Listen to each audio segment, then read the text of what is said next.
ကုံစုံတိုင်းဖွင့်ကျင်တဲ့လူတွေအတွက်ဘ ഹു တုသားလေးပေါ့နော်ကျွန်တော်တို့ကုံစုံလုပ်ငန်းမှာတင်ရောင်းတဲ့ပစ္စည်းတော်တော်များများစင်သူရိုးမားလေးတွေအများကြီးရှိတတ်တယ်နော်စင်သူရိုးမားတွေအများကြီးရှိတတ်တဲ့အတွက်ကိုကဝယ်တဲ့နေရာမှာမှားဝယ်မိတတ်တယ်ကိုဝယ်တဲ့ပစ္စည်းကဈေးကြီးသွားတတ်တယ်နော်ဒါကျွန်တော်နမူနာအနေနဲ့ပြမယ်ဒါဆိုပတ်ပဲနှစ်ခုလုံးပတ်နော်ဒီဟာမူလလက်ဟောင်းပတ်ဒါကနောက်မှအသက်ထွက်တဲ့ပတ်နော်ဒီနှစ်ခုမှာဘာကွာလဲဆိုရင်အလေးချိန်ကွာတယ်ဂရမ်ကွာတယ်ဒီဘက်က400 ဂရမ်ဒီဘက်က300 ဂရမ်နော်အလွယ်တကူကြည့်ပြီးတော့ဘာခွဲလို့ရလဲဆိုတော့ဒီမှာသူတို့စာရေးပေးထားတယ်400 ဂရမ်နဲ့ဒီမှာ300 ဂရမ်အဲ့ဒါကိုခွဲပေးထားတယ်နော်အဲ့ဒါရေးပေးထားတဲ့အပြင်ဒီနားမှာဒီမှာဆိုရင်ဒါလေးကအသက်မှာကြက်ဥလေးနဲ့နော်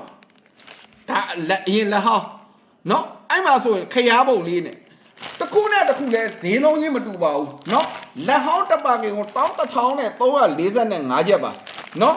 လက်တက်တပါကင်တော့9135ချက်ပါเนาะ9000ကနေစပြီးတော့ဆက်တွယ်မှယူလို့ရပါတယ်လို့เนาะ10ပါနဲ့အထက်ဆိုရင်တော့ပြားရည်လို့ချိုးတဲ့ special ဈေးလုံးလေးရှိပါတယ်เนาะဆိုင်မှာလူကိုလိုက်လာဝယ်ခြင်းတဲ့လူတွေအတွက် profile မှာကျွန်တော်လိပ်စာကတ်လေးတင်ပေးထားပါတယ်နော်နယ်ဝေးရနေမှာခြင်းတဲ့လူတွေအတွက်3945လုံးတင်596 Viber ကိုဆက်ပြီးတော့ဆက်တွယ်မှာယူလို့ရပါတယ်လို့နော်